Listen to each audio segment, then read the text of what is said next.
এই পৃথিবীতে দুইটা জিনিস আছে, একটার নাম জয় আর একটা নাম পরাজয়। আমরা সবাই শুধু জয় চাই, কেউ পরাজয় চাই না।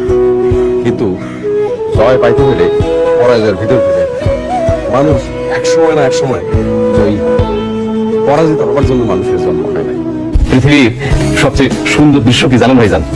পরিবারের সবাই কোনো একটা কারণে একসঙ্গে হাসাহাসি করতেছে, এইটাই জগতের মধুর দৃশ্য। আবার সবাই একসঙ্গে মিলে কান্দার দৃশ্য খুব মধুর, তবে কাঁদতে হবে একসঙ্গে।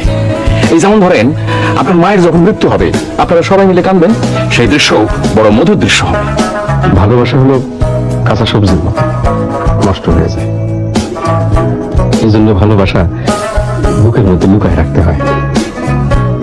বুক খুব ঠান্ডা ফ্রিজের মতো, এখানে কোনো জিনিস নষ্ট হয় না। যার বুক যত ঠান্ডা, তার বুকে ততদিন ভালোবাসা থাকে। এই পৃথিবীতে দুইটা জিনিস আছে, একটার নাম জয় আর একটা নাম পরাজয়। আমরা সবাই শুধু জয় চাই, কেউ পরাজয় চাই না।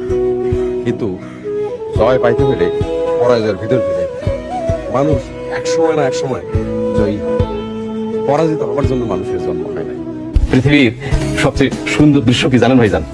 পরিবারের সবাই কোনো একটা কারণে একসঙ্গে হাসাহাসি করতেছে, এইটাই জগতের মধুর দৃশ্য। আবার সবাই একসঙ্গে মিলে কান্দার দৃশ্য খুব মধুর, তবে কাঁদতে হবে একসঙ্গে। এই যেমন ধরেন, আপনার মায়ের যখন মৃত্যু হবে, আপনারা সবাই মিলে কাঁদবেন, সেই দৃশ্য বড় মধুর।